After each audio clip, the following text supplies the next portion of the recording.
நத்திங்கோட phone 4A வந்து இப்ப ரீசெண்டா லான்ச் பண்ணிருக்காங்க. இத தெரிஞ்சுக்கிறதுக்காக இந்த போனை வாங்கியாச்சு. ஆனா இத பத்தி நீங்க முழுசா தெரிஞ்சுக்கணும் அப்படின்னா இந்த வீடியோவை ஃபுல்லா பாருங்க. இத பத்திய கிளியர் ஐடியா உங்களுக்கு கிடைச்சிரும். அது மட்டும் இல்லாம நம்ம சேனலுக்கு ஃபர்ஸ்ட் டைமா விசிட் பண்ணிருக்கீங்கன்னா மறக்காம சப்ஸ்கிரைப் பண்ணி வச்சுக்கோங்க.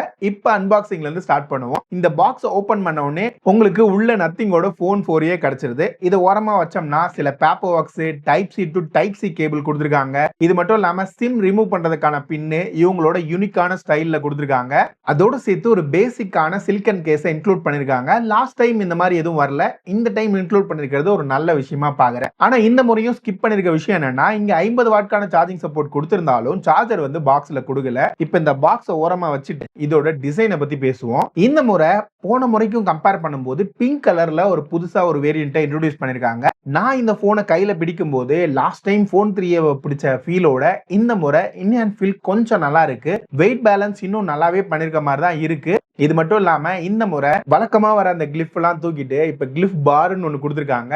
இதுல உங்களுக்கு 63 மினி எல்இடி யூஸ் பண்ணிருக்கிறதா சொல்லிருக்காங்க. அது மட்டும் இல்லாம அதுக்கு பக்கத்துல ஒரு ரெட் கலர்ல எல்இடி இண்டிகேட்டர் கொடுத்திருக்காங்க. நம்ம நார்மலா ரெக்கார்ட் பண்ணும்போது இந்த பர்டிகுலர் லைட்டை நீங்க ஆன் ஆஃப் பண்றதுக்கான ஆப்ஷனும் கொடுத்திருக்காங்க. அப்புறம் பேக்ல இந்த ஒயிட் கலர் வேரியன்ட்ல ஒரு சில்வர் கலர் வந்து இன்ஃபியூஸ் பண்ணிருக்காங்க சில ஏரியால. அதெல்லாம் பாக்குறதுக்கு இன்ட்ரெஸ்டிங்கா கொஞ்சம் அழகா இருக்கிற மாதிரி தான் இருக்கு. வெயிட்னு பார்க்கும்போது 204 கிராம் வலிமான வெயிட் கொடுத்திருக்காங்க.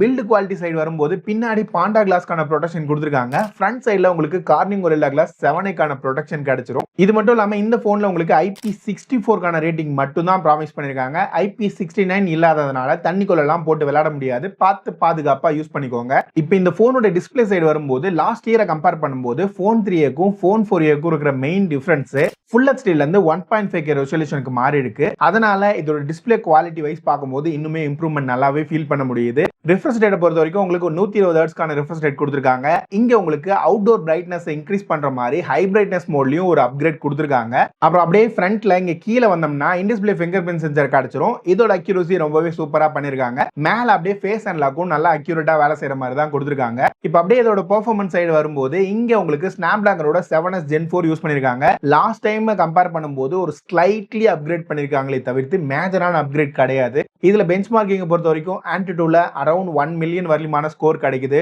தெர்மல் த்ராட்லிங்ல ஓரளவுக்கு நல்ல ஸ்டெபிலிட்டி ஸ்கோர் பண்ணிருக்காங்க. இது மட்டும் இல்லாம 3D மார்க்லயுமே ஸ்டெபிலிட்டி வைஸ் எந்த குறையும் இருக்கிற மாதிரி தெரியல. பெஞ்ச்மார்க்ல ரன் பண்ணும்போது ஹீட்டிங் மேனேஜ்மெண்ட்டும் ஓரளவுக்கு நல்லாவே பண்ணிருக்கிற ஒரு ஃபீலை கொடுத்துச்சு. கேமிங்ல இந்த முறை டிஃபால்ட்டாவே உங்களுக்கு BGMIல 120 FPS சொல்லியுமான ஆப்ஷன் வந்து கொடுத்திருக்காங்க. இது நான் ப்ளே பண்ணி பார்க்கும்போது ஒரு 20ல இருந்து 30 நிமிஷம் ப்ளே பண்ணாலும் பெரிய அளவுக்கான ஃப்ரேம் டிராப் இல்லாம நல்லாவே ஆப்டிமைஸ் பண்ணிருக்காங்க.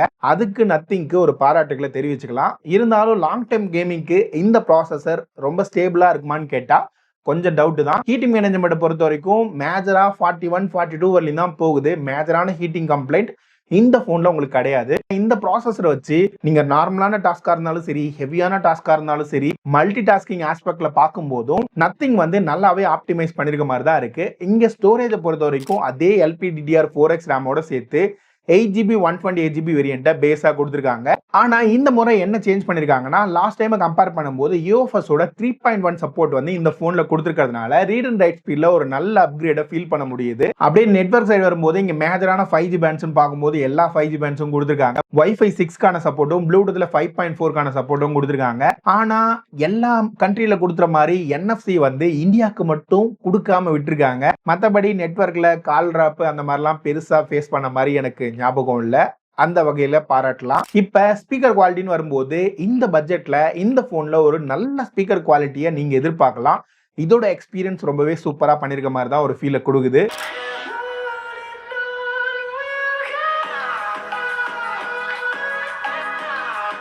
அப்புறம் இதோட பாட்டம் சைடில் வந்தோம்னா இங்க உங்களுக்கு ஒரு டைப் சி போர்ட் கிடைக்குது. ஆனா இது USB 2 தான் இன்னுமே கண்டினியூ பண்றாங்க. அதுக்கு பக்கத்துல ஒரு சிம் கார்டு கொடுத்திருக்காங்க. இங்க உங்களுக்கு 2 சிம் போட முடியும். ஆனா மெமரி கார்டு ஆப்ஷன் கிடையாது. லெஃப்ட் சைடுல ஒரு எசென்சியல் கீ கொடுத்திருக்காங்க. இதை பத்தி பின்னாடி பேசுவோம். ரைட் சைடுல வால்யூம் பட்டன், பவர் பட்டன் கொடுத்திருக்காங்க. இந்த முறை ஒரு நல்ல விஷயம் என்னன்னா லாஸ்ட் டைம்ல போன் 3Aல இங்க பவர் பட்டனுக்கு பதிலா எசென்சியல் கீ கொடுத்திருக்கிறதுனால நிறைய கன்ஃபியூஷன் இருந்துச்சு.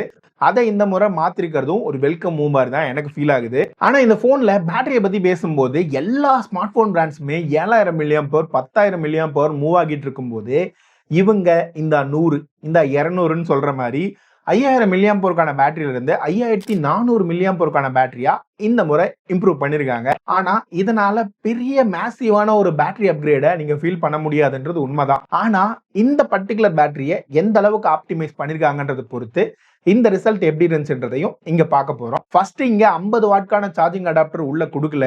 அதனால நம்மள்ட்ட இருக்கிற இந்த 65 வாட்ஸ்க்கான இந்த சிஎம்எஃப் ஓட சார்ஜர் யூஸ் பண்ணி சார்ஜ் பண்ணும்போது 1 மணி நேரம் 6 நிமிஷத்துல இந்த போனை ஃபுல்லா சார்ஜ் பண்ணி முடிச்சிருது 0 to 100%. ஆனா 2500 ரூபாய் கொடுத்து இந்த பர்டிகுலர் அடாப்டரை வாங்கணுமான்னு கேட்டா கண்டிப்பா தேவையே படாது. உங்களுக்கு மல்டி போர்ட் அடாப்டர் வேணும்னா மட்டும் இதை ட்ரை பண்ணுங்க. இல்லைன்னா அதை அப்படியே ஸ்கிப் பண்ணிட்டு நம்ம இன்னுமே டிஃபரெண்டான சார்ஜிங் அடாப்டரை வச்சு இந்த போனை சார்ஜ் பண்ண ட்ரை பண்ணோம். இதுல இந்த சிஎம்எஃப் ஓட 33 வாட்கான சார்ஜரை யூஸ் பண்ணும்போது 1 மணி நேரம் 18 நிமிஷத்துல ஃபுல்லா சார்ஜ் பண்ணி முடிக்குது. இதே இந்த சாம்சங்கோட 25 வாட்கான சார்ஜரை யூஸ் பண்ணும்போது 1 மணி நேரம் 12 நிமிஷம் வரையுமான டைம் தான் எடுத்துக்குது. அப்புறம் இப்போ புதுசா வந்த எம்ஐக்கான ஒரு கேன் சார்ஜரையும் வச்சு சார்ஜிங் பண்ண ட்ரை பண்ணோம். இதுலயுமே 1 hour 12 மினிட்ஸ்ல இருந்து 1 hour 16 மினிட்ஸ் தான். இதோட லிங்க் எல்லாத்தையுமே நான் இங்க பின் பண்ணி வைக்கிறேன், இல்லைன்னா டிஸ்கிரிப்ஷன்ல ஆட் பண்றேன். தேவைப்படுறவங்க வாங்கிக்கோங்க.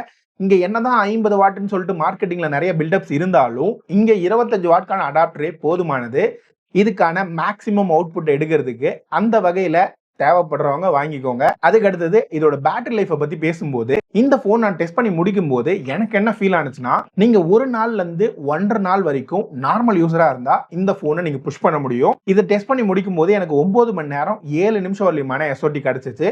ஓவர் நைட்ல அப்படியே ஃப்ரீயா விட்டுட்டுனா 2ல இருந்து 3% வரையுமான டிராப் தான் ஆகுது.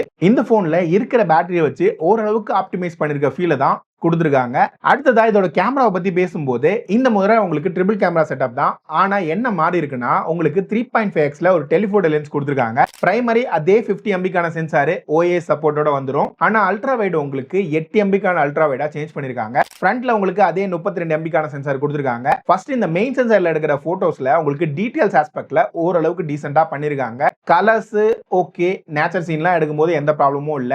ஆனா ஹியூமன் சப்ஜெக்ட்ல இன்னுமே கொஞ்சம் சேச்சுரேஷன் ஆட் பண்ணலாம், டீடைல்ஸ் இன்னும் என்ஹான்ஸ் பண்ணா நல்லா இருக்கும்ன்ற மாதிரி ஒரு ஃபீலை கொடுத்துச்சு. அல்ட்ரா வைட் கேமரா போட்டோஸ் வந்து ஒரு பேசிக்கா தான் இருக்கிற மாதிரி இருக்கு. தேவைப்படுறவங்க ஏதாவது ஒரு வைடான சப்ஜெக்ட் எடுக்கிறதுக்கு வேணா அதை யூஸ் பண்ணிக்கலாம். இந்த மூணாவதா இருக்கிற இந்த 50 MBக்கான டெலிஃபோட்டோ லென்ஸ் யூஸ் பண்ணி எடுக்கிற போட்டோஸ்ல போர்ட்ரைட் மோட்ல எடுக்கும்போது நல்ல அவுட்புட் கொடுக்குது. ஆனா கலர்ஸ்ல கொஞ்சம் சேச்சுரேஷன் பூஸ்டடா காட்டுது, கான்ட்ராஸ்டும் கொஞ்சம் அதிகமா இருக்க மாதிரி இருக்கு. அந்த ஸ்கின் டோனை மட்டும் இன்னுமே ஆப்டிமைஸ் பண்ணா நல்லா இருக்கும்ன்ற ஒரு ஃபீலை கொடுத்துச்சு. ஆனா அவுட்புட் வைஸ் பார்க்க நல்லா இருக்கிற மாதிரி தான் இருக்கு. ஃப்ரண்ட்ல உங்களுக்கு செல்ஃபி கேமரா பொறுத்த வரைக்கும் லாஸ்ட் இயரை கம்பேர் பண்ணும்போது இந்த வருஷம் போன் 4Aல உங்களுக்கு ஒரு சின்ன அப்கிரேட்லாம் தெரிய ஆரம்பிக்குது. ஸ்கின் டோன்லாம் ஓரளவுக்கு நார்மலைஸ் பண்ண ஆரம்பிச்சிருக்காங்க.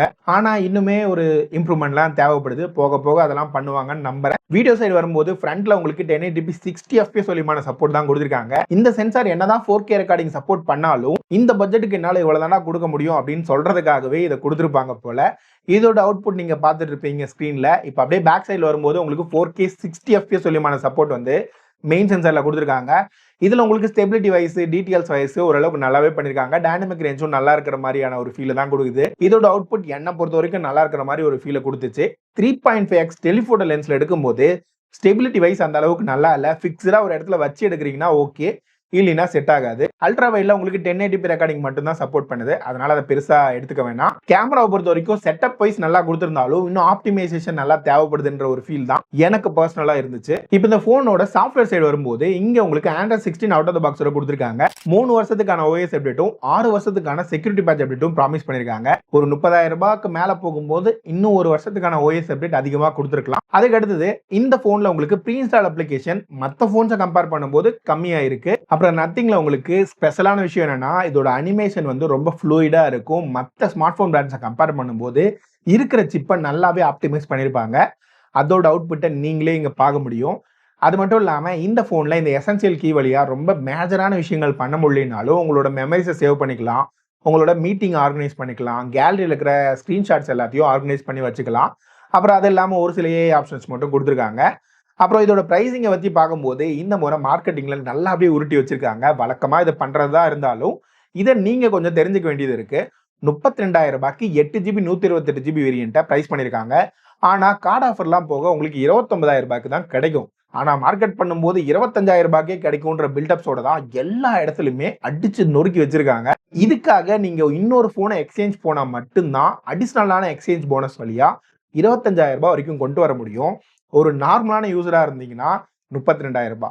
கார்டு ஆஃபர் அரேஞ்ச் பண்ண முடிஞ்சிச்சு அப்படின்னா 29,000. இதை மட்டும் மைண்ட்ல வச்சுக்கோங்க. இந்த ஃபேக்கான மார்க்கெட்டிங் கிமிக்லாம் தூர தூக்கி போட்டோம்னா லாஸ்ட் இயரை கம்பேர் பண்ணும்போது இந்த டைம் கண்டிப்பா மேஜரான பிரைஸ் இன்க்ரீஸ் இருக்கு.